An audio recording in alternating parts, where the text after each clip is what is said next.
আসসালামু আলাইকুম everyone, test English coaching সেন্টারে আরেকটি ক্লাসে আপনাদেরকে স্বাগতম।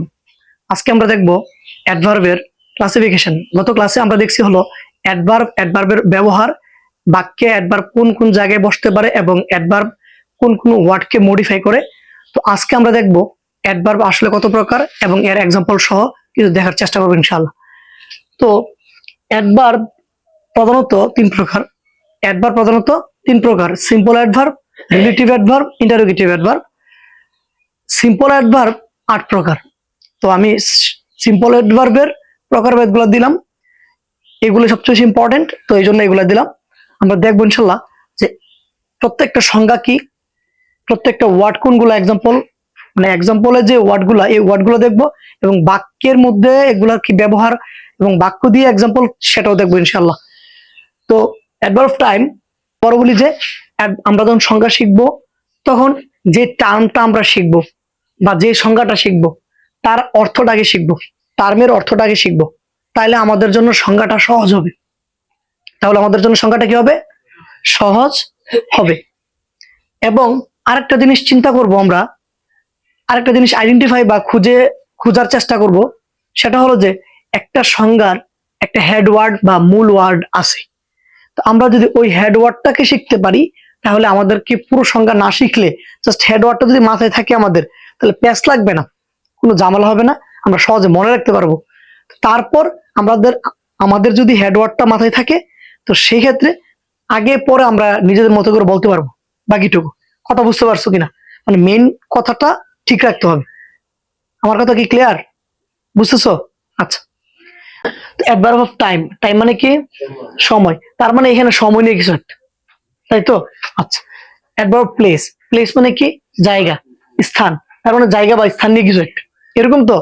তো ম্যানার মানে ধরন, ডিগ্রি মানে পরিমাণ বা মাত্রা, নাম্বার মানে সংখ্যা, অর্ডার মানে পর্যায়, কজ এন্ড ইফেক্ট মানে হলো কারণ আর ফলাফল। তারপর অ্যাডভার্ব অফ অ্যাসারশন, অ্যাসারশন অর্থ হাবুদক বা নাবুদক, সন্দেহ বা অনিশ্চিত এরকম কোনো কিছু, বা নিশ্চিত এরকম যাই কিছু বলি। আমরা সংজ্ঞাটা যদি পড়তাম, সংজ্ঞা কি পড়তাম আমরা একটু দেখবো প্রত্যেকটার সংজ্ঞা কিভাবে হয়। অ্যাডভার্ব টাইম সংজ্ঞা যদি আমরা পড়তাম, কেমন পড়তাম? যে অ্যাডভার্ব দ্বারা, দেখো এদিকে অ্যাটেনশন প্লিজ। অ্যাডভার্ব টাইম পড়লে কি পড়তাম? যে অ্যাডভার্ব দ্বারা কোনো কার্য সম্পন্ন হওয়ার সময় নির্দেশ করে, কোন কার্য সম্পন্ন হওয়ার সময় নির্দেশ করে। অ্যাডভার্ব প্লেসের মধ্যে সবকিছু ঠিক থাকবে, মানে বাকিগুলোর ক্ষেত্রে সবকিছু ঠিক থাকবে, জাস্ট মেইন কথাটা চেঞ্জ হবে। দেখো তো, যে অ্যাডভার্ব দ্বারা কোন কার্য সম্পন্ন হওয়ার সময়, এখানে হবে যে অ্যাডভার্ব দ্বারা কোন কার্য সম্পন্ন হওয়ার স্থান, যে অ্যাডভার্ব দ্বারা কোন কার্য সম্পন্ন হওয়ার পদ্ধতি, যে অ্যাডভার্ব দ্বারা কোন কার্য সম্পন্ন হওয়ার পরিমাণ, যে অ্যাডভার্ব দ্বারা কোন কার্য সম্পন্ন হওয়ার সংখ্যা, যে অ্যাডভার্ব দ্বারা কোন কার্য সম্পন্ন হওয়ার পর্যায়, যে অ্যাডভার্ব দ্বারা কোন কার্য সম্পন্ন হওয়ার কারণ বা ফলাফল, যে অ্যাডভার্ব দ্বারা কোন কার্য সম্পন্ন হওয়ার হ্যাবোধক বা নাবোধক অবস্থা প্রকাশ করে বা অবস্থা বোঝায়, তাকে অ্যাডভার্ব অফ অ্যাসারশন। ঠিক আছে না? তাহলে অ্যাডভার্ব অফ অ্যাসারশন আমরা কি বলছি? যে অ্যাডভার্ব দ্বারা কার্য সম্পন্ন হওয়ার হ্যাবোধক বা নাবোধক অবস্থা বা সন্দেহ বা নিশ্চিত অবস্থা প্রকাশ করে বা বোঝায়, তাকে অ্যাডভার্ব অফ অ্যাসারশন বলে। ঠিক আছে, আমরা এখন দেখবো হলো এই সংজ্ঞার সবটুকু আমার লেখা উচিত বা লেখা দরকার আছে? প্রয়োজন নাই তো না? আমি হেডওয়ার্ডটা দিছি, এটা তো সহজ হয়ে গেল না জিনিসটা। আমি যদি পূর্ণাঙ্গ শিখতে চাই, এখন এই হেডওয়ার্ডটা আমার মাথায় থাকলে আমি সবটুকু আমি নিজে লিখতে পারবো, ঠিক তো? এবং আমি প্রয়োজনে বই একটু হেল্প নিতে পারি, সমস্যা নেই। তো এই শর্টকাটটা কিন্তু আমরা নিজেরা সব ইচ্ছে করে বানাতে পারি না বা সব জায়গায় পাবো না। আমি মনে করি শর্টকাটটা যদি তোমার মাথায় থাকে, বাকি বিস্তারিত বা ডিটেলস ওইটুকু সহজে পারবা, এইটুকু মাথায় থাকলে। কারণ সংজ্ঞা, তুমি বড় বড় সংজ্ঞা যখন পড়বা তখন অটোমেটিক একটা জিজ্ঞেস করলে আরেকটা বলবা, টেস্ট লাগিয়ে দেবো। কিন্তু অ্যাটলিস্ট টাইম, সময় ভুল হবে না, কারণ টাইমের অর্থ সময় আমি বুঝি, প্লেস মানে জায়গা, স্থান আমি বুঝি। এখানে পেস লাগার সম্ভাবনাটা কম, কারণ আমি অর্থটা দেখলেই বুঝতে পারি। তুমি তো বলবা অ্যাডভার্ব টাইম কাকে বলে, তো অ্যাডভার্ব টাইম কাকে বললে তো এখানে টাইমের অর্থ সময় আমি বুঝতেছি, সুতরাং পেস লাগার সম্ভাবনা কম। আচ্ছা, আমরা এক্সাম্পল গুলো দেখি। অ্যাডভার্ব টাইমের এক্সাম্পল গুলো আমরা একটু দেখি। টুডে, টুমরো, ডেইলি, আর্লি, নাও, দেন। এই টুডে আজকে, টুমরো আগামীকালকে, ডেইলি টুডে আজকে, টুমরো কি আগামীকাল, ডেইলি প্রতিদিন, আর্লি, নাও, দেন, এগুলো সময় বুঝাইতেছে তো? সময় বুঝাইতেছে না? আমরা বাক্য থেকে একটু দেখি। হি কেম হিয়ার ইয়েস্টারডে, সে গতকালকে আসলো। তাহলে গতকালকে একটা সময় ছিল কিনা, সময় না? আচ্ছা, অ্যাডভার্ব অফ প্লেস মানে জায়গা বোঝাবে। হেয়ার এখানে জায়গা কিনা, দেয়ার সেখানে, এভরি হোয়ার সর্বত্র বা সব জায়গায়, এভরি হোয়ার মানে সর্বত্র বা সব জায়গায়, এনি হোয়ার যেকোনো যেকোনো জায়গায় বা যেখানে। তো এইগুলা কি একটা স্থান নির্দেশ করছে কিনা? আমরা একটু অ্যাডভার্ব অফ প্লেস এর বাক্য থেকে এক্সাম্পল দেখার চেষ্টা করব। Please come here, please come here, দয়া করে এখানে আসো। তাহলে এখানে আসো বলতে আমি এখানে একটা জায়গা বুঝাইতেছি, তো এখানে একটা জায়গা বুঝাইতেছি না? আচ্ছা, adverb of manner, adverb of manner, manner মানে পদ্ধতি বা ধরন। তাহলে অ্যাডভার্ব অফ ম্যানার মানে কোন কাজ, যে অ্যাডভার্ব দ্বারা কোন কার্য সম্পন্ন হওয়ার পদ্ধতি বা ধরন নির্দেশ করবে, তাই তো? আমরা দেখি ধরনগুলো কি কি আছে। Silently, loudly, gently, hardly. Silently নীরব ভাবে, নীরব ভাবে, স্লোলি যেমন আস্তে আস্তে, সাইলেন্টলি নীরব ভাবে, লাউডলি উচ্চ স্বরে, জেন্টলি ভদ্রভাবে, হার্ডলি কঠোরভাবে। তো আমরা একটু দেখবো বাক্য থেকে আমরা একটু দেখবো যে এক্সাম্পল গুলা কিভাবে ব্যবহৃত হয়। রবি স্পিক্স ইংলিশ, রবি স্পিক ইংলিশ বলে ফ্লুয়েন্টলি, অনর্গল ভাবে। আমি যদি বলি he entered the room, he entered the room slowly, quickly, silently, loudly, বলতে পারবো না সে রুমে প্রবেশ করলো বা রুমে ঢুকলো। কিভাবে ঢুকলো? তাড়াতাড়ি ঢুকলো, স্লোলি ঢুকলো, সাইলেন্টলি, লাউডলি। তো একটা কাজ কাজ কিভাবে হয়েছে এটা প্রকাশ করলো কিনা, কাজের ধরনটা প্রকাশ করছে কিনা, আমরা কি বুঝতেছি কথা? আচ্ছা, অ্যাডভার্ব অফ ডিগ্রি, ডিগ্রি মানে পরিমাণ বা মাত্রা, পরিমাণ বা মাত্রা। তাহলে আমাদের কোন ওয়ার্ড গুলো দিয়ে পরিমাণ বা মাত্রা বোঝো আমরা একটু দেখি। ভেরি অনেক, কম না মাত্রা বা পরিমাণ বুঝাইছে, পরিমাণ বা মাত্রা বুঝাইছে তো? দেখো তো, মাছ অনেক, পরিমাণ বা মাত্রা। পার্টলি মানে আংশিক ভাবে, হাফ অর্ধেক, টু অনেক, ফুললি প্রচুর। এখন আমরা একটু দেখবো হলো বাক্য থেকে আসলে এক্সাম্পলটা কেমন। হি ইজ কোয়াইট হ্যাপি, সে পুরোপুরি সুখী, তাই তো? তো পুরোপুরি সুখ হইলে এই সুখীর ব্যাপারে একটা এক্সট্রা তথ্য যদি বলি এবং তাকে মডিফাই করছে তো অবশ্যই। তো আমি যাই বলবো যে কোয়াইট দিয়ে কি আসলে পরিমাণ বা মাত্রা বুঝাইছে তো, যে সুখী কেমন সুখী, পুরোপুরি সুখী। তাহলে এখানে কোয়াইট দিয়ে অ্যাডভার্ব অফ ডিগ্রি, কারণ এটা দিয়ে কি বুঝাইছে? পরিমাণ বুঝাইছে। অ্যাডভার্ব অফ নাম্বার, নাম্বার মানে সংখ্যা, আমরা এটা বুঝি সহজে, ঠিক তো? ওয়ান্স, সেকেন্ডলি, থার্ডলি, এগুলোতে সংখ্যা বোঝাইছে তো? তাহলে যেমন হি কেম হিয়ার টুয়াইস, সে এখানে দুইবার আসলো। কেম তো, কেম আসলো, আসে না, আসলো, ঠিক আছে না? বা আসতো, বা পাস্ট ইন্ডিফিনিটিভ ক্রিয়াপদের শেষে কি থাকবে? লেল ওলামলেন অথবা তেতো, তেতো তামতেন, লেল ওলামলেন অথবা তেতো তামতেন। তো সে এখানে আসতেন বা তিনি এখানে আসতেন বা তিনি এখানে আসলেন, এরকম অর্থ। দুইবার আসলো, তো দুইবার যদি সংখ্যা বোঝায় তাহলে কি হবে? Adverb of number. Adverb of order হলো পর্যায়, মানে কাজটা যে হবে কোন পর্যায়ে, আগে পরে কখন, ঠিক আছে? আমরা একটু দেখি। First, second, third, lastly, firstly, এগুলো দিয়ে হলো পর্যায়ে বোঝায়। তো আমরা এখানে কিন্তু ফার্স্ট, এখানে কিন্তু ওয়ান্স, কথা বলছো নি, এখানে সেকেন্ডলি, এখানে কিন্তু সেকেন্ড। তো অর্ডার ইজ সেকেন্ড, নাম্বার হলো সেকেন্ডলি, কথা বলছো নি? যদি 1 2 3 হয় তখন কিন্তু আবার এডজেক্টিভ হয়ে যাবে। শোনো, 1 2 3 হলে কিন্তু এডজেক্টিভ হয়ে যাবে, নাম্বার, এডজেক্টিভ অফ নাম্বার। তো এডজেক্টিভ অফ নাম্বার আর অ্যাডভার্ব কিন্তু এক জিনিস না। এখানে সেকেন্ডলি হইছে বিদায় adverb of number,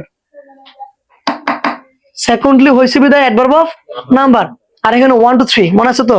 first, second, third, single, double, triple, ওইগুলো হলো অ্যাডজেক্টিভ। আর এখানে অ্যাডভার্ব অফ নাম্বার বলি আর অর্ডার বলি। সেকেন্ড আর secondly, 1 2 3 first, 1 2 3 first, second, third, এখানে ফার্স্ট আছে, সেকেন্ড আছে, থার্ড আছে। তো এই পর্যায়ে যেটা এডজেক্টিভ এগুলো আছে, তো বুঝতে হবে বাক্যে ব্যবহার ভিন্ন, বাক্যে ব্যবহার ভিন্ন। তো পর্যায়ের সাথে যেমন অ্যাডভার্ব অফ অর্ডার সাথে, অ্যাডভার্ব অফ অর্ডার সাথে অর্ডিনালের অ্যাডজেক্টিভ অফ কি নাম্বারের অর্ডিনাল, কার্ডিনাল, অর্ডিনাল গুলা একটু মিলে। তো যাই হোক, বাক্যে অবশ্যই ব্যবহারের পার্থক্য আছে, কারণ ওইগুলার পরে অবশ্যই শুনো, যদি অ্যাডজেক্টিভের 1 2 3 হোক অথবা ফার্স্ট, সেকেন্ড, থার্ড হোক, সিঙ্গেল, ডাবল, ট্রিপল হোক, এগুলোর পর অবশ্যই নাউন থাকবে, কিন্তু এখানে নাউন থাকবে না বা থাকতে পারবে না। এইটুকু কিছু পার্থক্য। আমরা একটু দেখি। অ্যাডভার্ব অর্ডার পর্যায়, first second third, lastly firstly. তো বাক্যে ব্যবহার কি, হি কেম লাস্ট, সেখানে শেষে আসলো। তাহলে এটা কি বলে পর্যায় বুঝেছে তো, সে কি কোন পর্যায়ে আসছে, শেষে, মাঝে না শুরুতে? শেষ পর্যায়ে। আমরা বুঝতেছি তো ক্লাসের শেষ পর্যায়ে সে আসছে, ক্লাসের শেষ পর্যায়ে সে আসছে। তাহলে আমরা কি অ্যাডভার্ব অফ অর্ডারটা বুঝতে পারছি? এগুলো দিয়ে কি বোঝাবে, পর্যায়। আচ্ছা, adverb of cause and effect, কারণও প্রকাশ করবে এবং ফলাফলও প্রকাশ করবে। কোন কোন ওয়ার্ড দিয়ে আসলে কারণ বা ফলাফল গুলো আমরা মূলত প্রকাশ করি একটু দেখবো। হোয়াই, হোয়াই দিয়ে আমি একটা কোনো কিছু হইলো, তো আমি জিজ্ঞেস করি হোয়াই, কেন হইলো, কারণটা জানতে চাই। দেয়ার ফর, অতএব বা সুতরাং এটা করব, মানে কিছু একটা হয়েছে তারপরে, ঠিক আছে না। কনসিকুয়েন্টলি, ফলাফল, ফলশ্রুতিতে, ফলশ্রুতিতে। হ্যান্স, অতঃপর অথবা সুতরাং, হ্যান্স অতঃপর সুতরাং। তাহলে আমি একটু বাক্য থেকে দেখবো যে আসলে adverb of cause and effect কিভাবে হয়। হাসান ফেল করলো বিকজ, কারণ, he did not work hard, সে কঠোর পরিশ্রম করে নাই। তাহলে এই বিকজ রে কি বললাম, বিকজ দিয়ে মূলত কারণ এবং ফলাফলটা প্রকাশ করছে। কেমনে? হাসান ফেল্ড এটা হলো ফলাফল, হাসান ফেল্ড এটা হলো ফলাফল। কারণ হলো he did not work hard, সে কঠোর পরিশ্রম করে না, এটা হলো কারণ। এটা কি কারণ। অ্যাডভার্ব অফ অ্যাসারশন হলো যে হাবোধক অথবা নাবোধক অবস্থা বোঝায়। যেমন yes, no, not, never, surely, certainly. Yes, no, not, never, surely, certainly এই শব্দগুলো দিয়ে অ্যাডভার্ব অফ অ্যাসারশন বোঝাবে। আমি এখানে কিন্তু ডট ডট দিছি, তার মানে প্রত্যেকটা শব্দতে আরো অনেক আছে, আমি জাস্ট কয়েকটা করে দিলাম। বাক্যর মধ্যে হবে অ্যাডভার্ব অফ অ্যাসারশনের yes I did it, yes I did it. এখানে আমি কি অন্য কিছু দিতে পারতাম না, যে I have never gone there, I have never gone there, আমি সেখানে যাইনি, দিতে পারবো না। তাইলে আমি ইয়েস, নো যা কিছু আসবে আমরা এটা কি বুঝবো কি, এগুলো অ্যাডভার্ব এবং অ্যাডভার্ব অফ অ্যাসারশন, ঠিক আছে। ওকে, তারা মনে করতেছে এই টপিক্সটা অতি ফেল না, কেউ মনে করার সুযোগ নাই, কারণ এই টপিক্সের ব্যবহার অবশ্যই 6 থেকে 10 এর মধ্যে অনেক বেশি আছে। শুধু তাই না, তোমরা পড়তে গেলে বুঝতে পারবা। এক, আর দ্বিতীয়ত আরেকটা বিষয় বলি, এই নাউন থেকে, নাউন আর প্রোনাউন যে পারবে সে ইন্টারমিডিয়েট প্রোনাউন রেফারেন্স পারবে, একটা নতুন টপিক্স। আর ইন্টার আর একটা টপিক আছে মডিফায়ার। এই মডিফায়ারটা হলো noun, pronoun, adjective, verb, adverb, এই 5টা টপিক্স যে পারবে, এই 5টা টপিক্স তার জন্য মডিফায়ার শেষ। তাহলে এই অ্যাডভার্ব কি দরকার আছে নি? মডিফায়ারের কাজ মূলত মেইন হলো অ্যাডভার্ব, মানে এই যদি অ্যাডভার্ব হয় 80%, বাকি নাউন থেকে ভার্ব পর্যন্ত হইব 20%। কথাটা বুঝছো নি? তাহলে এটা দরকার না, গুরুত্বপূর্ণ না? আচ্ছা, কোন টপিকসটা ভালো তুমি পার্সোনালিটিস থেকে? প্রিপারেশন 6 থেকে 10 পর্যন্ত আছে, কলেজে আছে, ভার্সিটি অ্যাডমিশন সহ বাংলাদেশ যত চাকরি পরীক্ষা আছে সকল ক্ষেত্রে সকল জায়গায় প্রিপোজিশন আসে। কনজাংশন শিখবো না, কনজাংশন কানেক্টরস ইন্টারে আছে, 6 থেকে 10 পর্যন্ত আছে। শুধু তাই না, কানেক্টরস এর ব্যবহার অনেক। চেঞ্জিং সেন্টেন্স করতে গেলে কানেক্টর ছাড়া পড়তে পারবো, changing sentence connectors linkers conjunction ছাড়া পারা যাবে? কনজাংশন কানেক্টরস লিঙ্কার্স একই জিনিস। Subordinate clause, coordinate clause, compound sentence, complex sentence, এগুলা কি আসলে লিঙ্কার্স ছাড়া পারা যাবে? মূলত লিঙ্কার্স দিয়ে এগুলো চিন্তা হয় নাকি না? নাহলে এছাড়া চিনা সম্ভব? এগুলো ছাড়া চিনা সম্ভব? চেঞ্জিং সেন্টেন্স এগুলো ছাড়া পারবা না? পারবা? সুতরাং বেসিকের প্রত্যেকটা জিনিস এত গুরুত্বপূর্ণ কল্পনা করতে পারতাম, ঠিক আছে। ওকে, তাহলে তোমরা বেসিক যে জিনিসগুলো আছে সবগুলোতে অনেক বেশি গুরুত্ব দিবা, অনেক গুরুত্ব দিয়ে শিখবে ইনশাআল্লাহ, ঠিক আছে। ওকে, দ্যাটস ফর টুডে।